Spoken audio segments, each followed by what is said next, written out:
Hello दोस्तों, तो ये वीडियो होने वाली है डेथ नोट सीरीज़ के एपिसोड नंबर 5 के ऊपर। और अगर आपने अब तक डेथ नोट के पिछले एपिसोड्स नहीं देखे हैं तो उन सब का लिंक आपको डिस्क्रिप्शन बॉक्स में मिल जाएगा।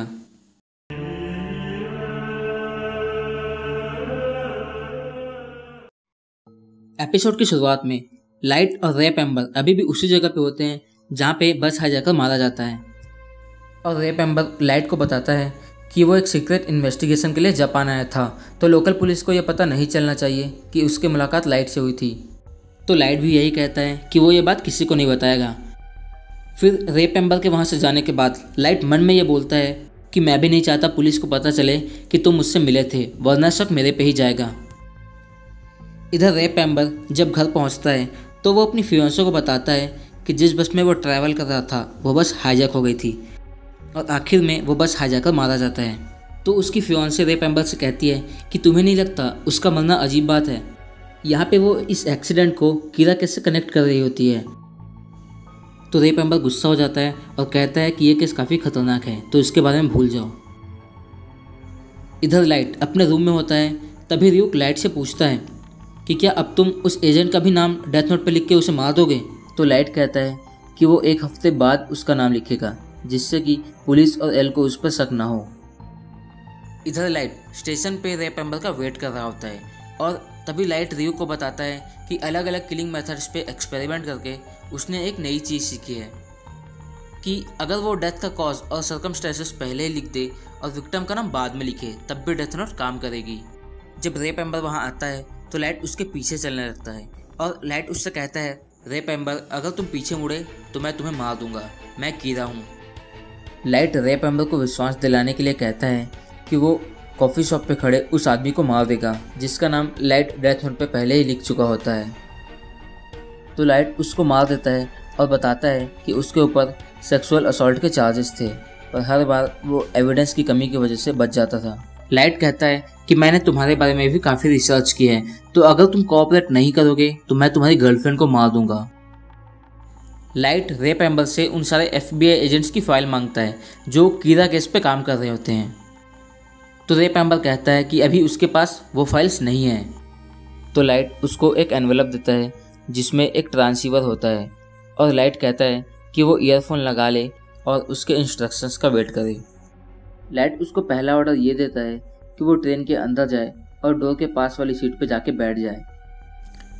लाइट उससे पूछता है कि करेंटली कितने FBI एजेंट्स जापान में हैं। तो रैप एम्बर बताता है कि टोटल 12 FBI एजेंट्स की 3-3 की ग्रुप बनी हुई है। फिर लाइट उससे एनवेलप में रखे पेपर्स को निकालने को कहता है जिसमें नाम लिखने के लिए छोटी छोटी जगह बनी होती है। फिर लाइट उससे कहता है कि लेफ़्ट साइड सबसे ऊपर वाली जगह पे उस एजेंट का नाम लिखे जो उनका इंचार्ज है। फिर रैप एम्बर मन में ये सोचता है कि मुझे उसकी बात माननी ही पड़ेगी, मेरे पास और कोई ऑप्शन नहीं है, और वैसे भी वो सिर्फ नाम से तो किसी को मार नहीं सकता। फिर लाइट उसको अपना लैपटॉप ओपन करने कहता है और बताता है कि उसके बॉस का एक मेल आएगा जिसमें उन सारे FBI एजेंट्स के नाम और फोटोज़ होंगे जो कीरा केस पे काम कर रहे हैं। फिर लाइट रैप एम्बर से कहता है कि उन सारे FBI एजेंट्स की फ़ोटोज़ देख के उन सबका नाम उस पेज पे लिख दे। रैप एम्बर उस पेज पे सबका नाम लिख लेता है तो लाइट उसको कहता है कि सारी चीज़ें वापस से एनवेलप में डालकर ऊपर रख दे और आधे घंटे बाद ट्रेन से उतरे। रैप एम्बर लगातार यही सोच रहा होता है कि उसने ये आवाज़ पहले भी कहीं सुनी हुई है। फिर जब आधे घंटे बाद रैप एम्बर ट्रेन से उतरता है तभी उसको हार्ट अटैक आ जाता है और वो नीचे गिर जाता है।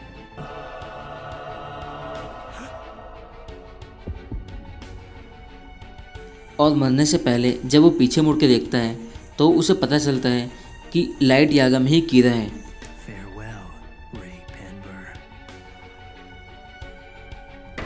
लाइट ने रैप एम्बर से जिस पेज पे FBI एजेंट्स के नाम लिखवाए होते हैं, असल में वो पेज डेथ नोट का होता है जिसमें लाइट ये पहले ही लिख चुका होता है कि FBI का हेड मरने से पहले अपने अंडर में काम कर रहे 11 कलीग्स के नाम और फोटोज़ उन 11 कलीग्स को भेजेगा।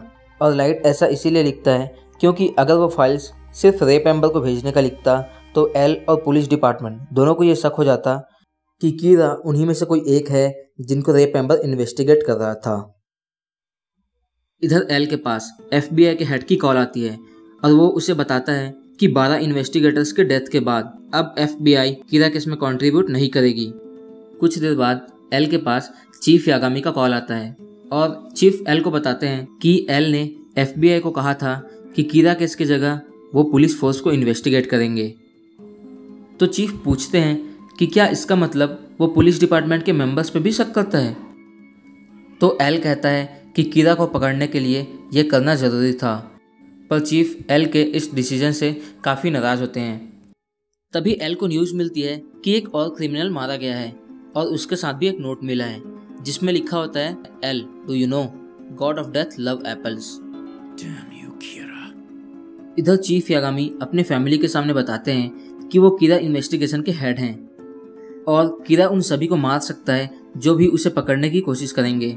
तो उनकी वाइफ और डॉटर उनसे कहते हैं कि वो भी ये केस छोड़ दें, पर चीफ उनको साफ मना कर देते हैं। तो लाइट अपने फादर के सपोर्ट में कहता है कि लाइट उन पर बहुत प्राउड फील करता है और अगर उनको कुछ भी हुआ तो लाइट खुद कीरा को ढूंढकर उसे मार देगा। अगले दिन चीफ बाकी पुलिस ऑफिसर से कहते हैं कि कीरा उन सबको मार देगा जो भी उसके रास्ते में आएंगे। तो अगर किसी को इस केस से पीछे हटना है तो वो अभी हट सकता है, उसे कोई फोर्स नहीं करेगा, लेकिन जो भी इस केस पे काम करेगा वो अपनी जान तक देने से घबराएगा नहीं। दूसरी ओर रेप एम्बर की फियोंसे उसकी मौत का बदला लेने के लिए अकेले ही कीरा इन्वेस्टिगेशन स्टार्ट कर देती है। चीफ यागामी के अनाउंसमेंट के बाद चीफ को मिलाकर टोटल 6 मेंबर्स रह जाते हैं। तो एल कहता है कि वो उन सब पर ट्रस्ट करता है। उनमें से एक ऑफिसर कहता है कि कीरा को पकड़ने के लिए हमने अपनी जान तक दांव पे लगा दी है और अगर एल उन पे सच में भरोसा करता है तो उनके साथ बैठ के यह केस सॉल्व करे।